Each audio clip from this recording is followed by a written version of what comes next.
Hey everyone, JJ here, back again for another video talking about some music related stuff. And my last video that I just did, it's Friday, it's the weekend, and so I'm pumping out some records. I like to sit and just with everything that's going on in the world, music is a nice escape, and I'm sure a lot of people find that as well. And so my great escape is sitting down and just taking in music and some of my favorite albums of all time. And this the past few months, I talked about it in my previous video, but I've been pretty involved in I've been involved for a little while. The project is it's been going on for a few years now. Took a little break during COVID, and so we've got some renewed vigor, let's call it.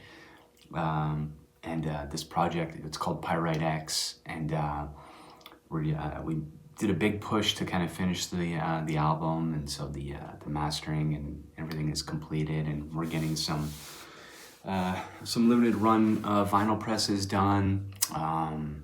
The other members of the band and myself, we're all collectors of vinyl records and really into like the idea of large scale artwork and album themes and stuff like that. And so we're all old farts, and we remember the time when it was about the album and less about songs. And so this is definitely a selfish endeavor of a project, if it ever could be called anything, because this is it's our little baby, and we did what we wanted with it, sort of thing. So the reason I bring that project up, I'm gonna do another video where I talk more extensively about that actual project. But working on that album really took me out of my comfort zone as far as just playing rock drums and playing in cover bands and stuff like that.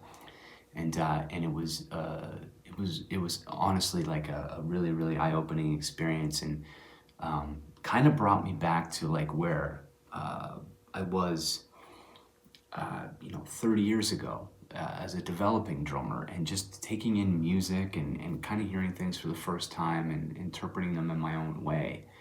And as I've progressed in my drumming, it's always been, when you're young and you want to be really, really good, and so you start approaching these styles of music that are possibly more extreme. And so I've had all my phases, my death metal phase and black metal phase, and all these things, a progressive phase, and it's nothing about those. But at the end of the day, where my heart really lies with music is just simpler songwriting and just catchy things. And I'm definitely guilty of trying to take my previous recorded performances. At times I would always kind of try to push the drums to the forefront. And as I've gotten older, and maybe just as my music taste is evolving or devolving, perhaps in this case, because I'm listening to old records I listened to 30 years ago again, my drumming needed to, the original things I'm working on, I needed to evolve somehow. And I started to get comfortable with the idea of just a shift in playing for the song and not playing to get people to notice. And it can still happen. Simplicity can be noticed and appreciated, and ultimately the goal is for the songs to be supported now, and to write interesting musical parts in those, but not just over the top, like drum, I don't want to do that in a lot of projects now. I kind of feel like I've exhausted that well a little bit. So onwards and upwards, time to move into different areas. Saying all of that, the newest project was a lot of electronic music, and it was the album artwork and all these things kind of tied into these more like dreamscapes and like, like deep kind of voids and like, just like ambience and those kinds of ideas. And so I started to think a lot about like, and other eras of music that kind of had a lot of that stuff. And I always harken back to like, the early electronic bands. And, you have your early electronic bands like Devo, and a lot of these bands, Devo, Depeche Mode, Kraftwerk, there could be a dark tinge to them because they were oftentimes relating, like industrial age with kind of like electronics and, these things. And, there was just this something about that, some of that early electronic music. It just had some kind of a darker element to it. And one of the bands that was out of that era, I heard of them, the first time I had ever heard of this band was through Metallica. And, people would say, Metallica fan, obviously, but that band, through their exposure and what they were listening to, they were able to expose so many bands to so many young, easily influenced musicians like myself. Whether it's a James Hetfield or Cliff Burton wearing a Misfits shirt, or James Hetfield wearing a GBH shirt, or Kirk Hammett wearing a Sam Hain shirt, like Lars is just like wearing whatever he's wearing, like these guys wore their influences on their sleeves with the Merciful Fates and the Tigers of Pantang and all this stuff. And one of the bands that they ended up covering a song from this band on the first Garage Days record. And when I first listened to that album, Garage Days Revisited, the one released in '87, I think it was, I didn't really realize it was a bunch of cover songs. And so for a few years, I kind of just, like, I heard that record in 1988 or 89, something like that. And I just kind of took it as it was just another Metallica record. I didn't realize it was covers. And so maybe couple years later, I think I finally had my own copy of the tape, and then I could see, who had written the songs. And I'd see, it was Green Hell was the Misfits, or Danzig, whoever did it, I can't remember. Misfits, I think. And one of the other bands on there, one of the other songs on there was called The Wait. And the band is Killing Joke.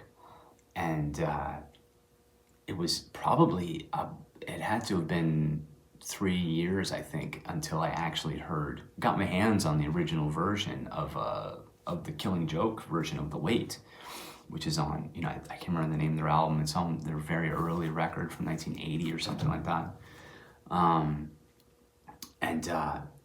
It was different, and it was so industrial sounding and just so like, Metallica's version is amazing as well because it's their style and it's them clearly, and it's a testament to how good the song is because it translates in both versions.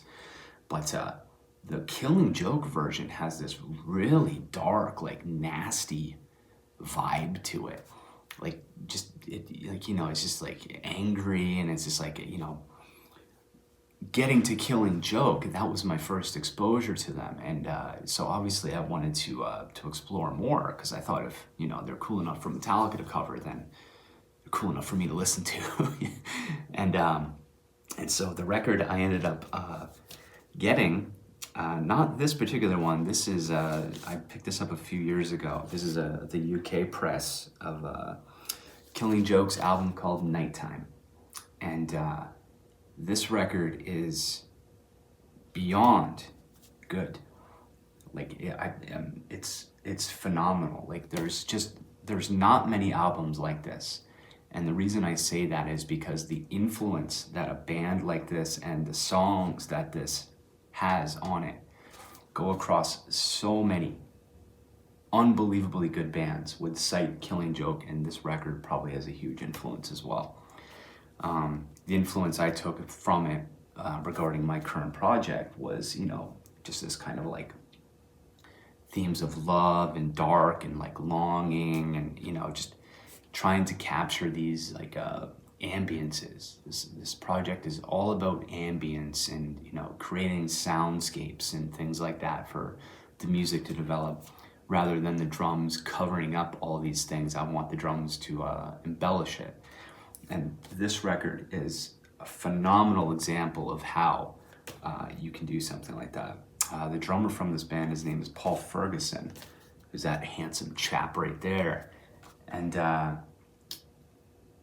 mentioned it in my other video when I talked about Prong, Rude Awakening. There was a member named Paul Raven, and that is Paul right there, the bass player. And that guy is hugely influential.